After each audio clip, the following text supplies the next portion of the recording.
Oke, mari kita sambung lagi kelanjutan dari novel Player Written After 10,000 Years. Berpindah ke sisi lainnya, tepatnya di salah satu markas kultus iblis.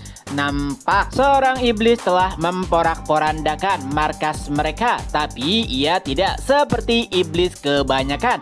Tubuhnya kecil seperti manusia apa adanya, hanya saja memiliki sayap. Ia nampak terlihat seperti seorang cosplayer. Ya, dia adalah Lucis, anak dari Lucifer. Kehadirannya di markas kultus iblis tentu saja untuk mencari sosok Satan Marduk yang ingin berperang melawan ayahnya, yaitu Lucifer. Tapi sayangnya sudah beberapa markas mereka datangi, tapi tidak mendapatkan informasi apapun terkait dengan Satan. Kala itu ada beberapa iblis yang menghampirinya. Tuan Lucifer, nampaknya tidak ada informasi Satan juga di tempat ini. Lebih baik kita kembali saja. Perkataan tersebut malah membuat Lucis marah.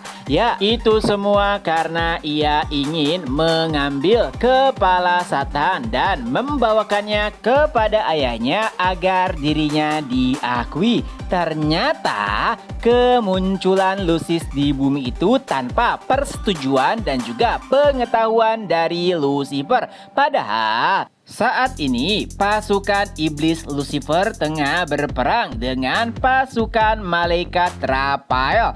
Tapi Lucis berusaha untuk mendapatkan pengakuan ayahnya dengan mengendap-endap ke bumi dan memenggal kepala Satan. Memang dahulu Satan adalah Marduk yang sedikit lebih kuat daripada ayahnya. Tapi Lucis sangat yakin dengan kemampuannya. Lagi pula itu sudah terlalu lama dan ia sangat yakin dirinya tidak terkalahkan. Nah, Lucis sendiri merupakan anak Satan yang terlahir dari rahim wanita, yang berarti ia adalah anak perkawinan silang antara iblis dengan manusia. Dan karena terlahir di benua Ernor, ia pun menganggap remeh kekuatan Satan. Setelah memporak-porandakan markas kultus iblis, Lucis pun berniat untuk pindah ke markas kultus iblis lainnya untuk mencari informasi terkait Satan.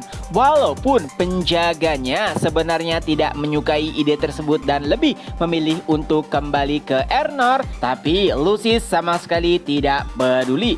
Hingga saat mereka akan bergerak, terdengar sebuah ledakan disusul dengan suara, "Oh, jadi kau adalah anak dari Lucifer. Aku berharap banyak kepadamu, tapi nampaknya kau hanyalah anak nakal saja." Mendengar suara tersebut tentu saja membuat Lucis terkejut. Ia pun berkata, "Siapa kau?" Lalu sosok tersebut pun menjawab, Aku adalah orang yang selama ini kau cari-cari. Akulah Satan."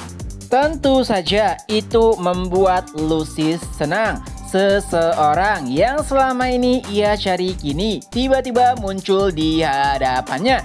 Jadi dirinya tidak perlu repot-repot lagi untuk mencari sosok Satan. Dan yang perlu ia lakukan saat ini adalah mengalahkan Satan dan membawakan kepalanya kepada ayahnya. Dengan begitu ia akan langsung diakui. Alasan Lucis masih begitu tenang adalah karena aura iblis yang dikeluarkan oleh Satan bahkan tidak sebanding dengan aura iblis yang dikeluarkan oleh ayahnya. Itulah mengapa Lucis menganggap Satan sebagai lawan yang enteng. Lucis sudah bersiap untuk menyerang Satan. Aura iblis telah berkumpul di seluruh tubuhnya, tapi tiba-tiba Satan berkata, Tunggu dulu. Kau sama sekali tidak terlihat seperti iblis, tapi lebih nampak seperti seorang manusia. Jangan-jangan kau adalah iblis yang terlahir dari manusia?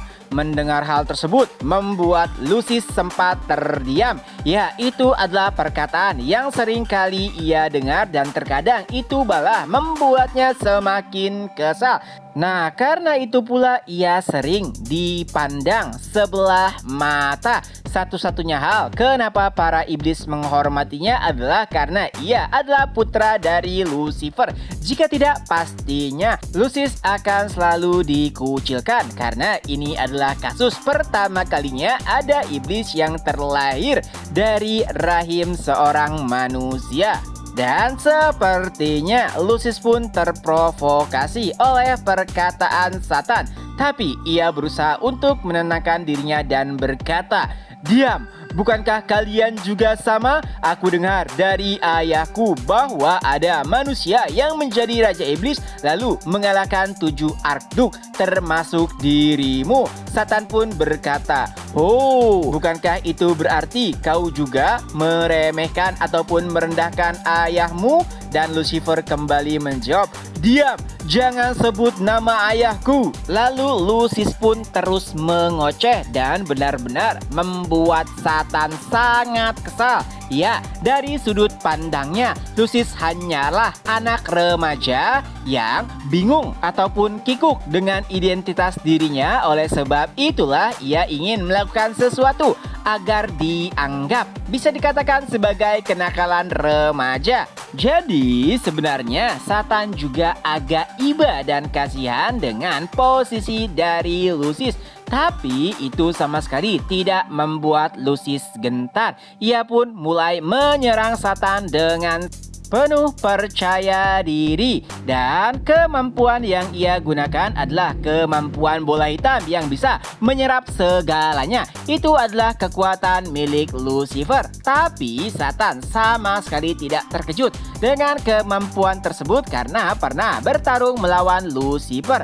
Dan kemampuan milik Lucius sama sekali tidak sebanding dengan kekuatan milik Lucifer, sehingga membuat Satan nampak begitu santai. Ia bahkan awalnya terlihat seperti tengah di pojokan. Walaupun semua itu hanyalah sesuatu yang direncanakan oleh Satan untuk mengukur seberapa kuatkah anak Lucifer. Dan setelah mengetahuinya, Satan pun mulai menyerang balik. Dan siapa sangka Lucifer sama sekali tidak berkutik. Hingga pada akhirnya ia pun mengeluarkan kekuatan penuhnya. Bola hitam yang ia ciptakan kini lebih besar dari sebelumnya. Sudah bersiap untuk melahap segala sesuatu yang berada di dekatnya. Bola hitam tersebut dilemparkan ke arah Satan. Tapi hanya dengan satu gerakan saja bola hitam itu pun hancur. Dan kala itu akhirnya Lucius pun paham dan juga sadar perbedaan kekuatan antara dirinya dengan Arkduk. Awalnya ia menganggap jika perbedaan kekuatan mereka tidak begitu besar, tapi faktanya mereka bagaikan langit dan bumi. Setelahnya Satan pun menghajar Lucius sampai pingsan. Melihat hal tersebut, pengawal Lucius pun berencana untuk menyelamatkan tuannya, tapi sayangnya ada iblis yang menghentikannya sambil berkata, "Berhenti, jangan ikut campur." Ternyata itu adalah Barrok, disusul dengan Lilith yang memberikan sebuah kristal kepada Satan. Nah, ternyata itu adalah kristal komunikasi yang digunakan oleh para iblis yang berada di benua Elnor. Dan pastinya sosok Satan adalah Kang Wu yang tengah menyamar. Ia pun mengaktifkan kristal komunikasi tersebut, lalu terdengar suara seseorang, "Kau?" Dan Kang Wu pun menjawab, Aku adalah ayah, aku adalah ibu, dan aku adalah sumber dari kemarahan. Akulah Satan." Sebenarnya Kang Wu sangat benci mengucapkan kata-kata tersebut. Tapi agar Lucifer percaya bahwa dirinya adalah Satan, ia pun mengucapkan kata-kata membosankan tersebut. Dan chapter pun berakhir. Nah, itulah kelanjutan dari novel Player Who Returned After 10,000 Years. Semoga terhibur. Ketemu lagi di next video. Bye-bye.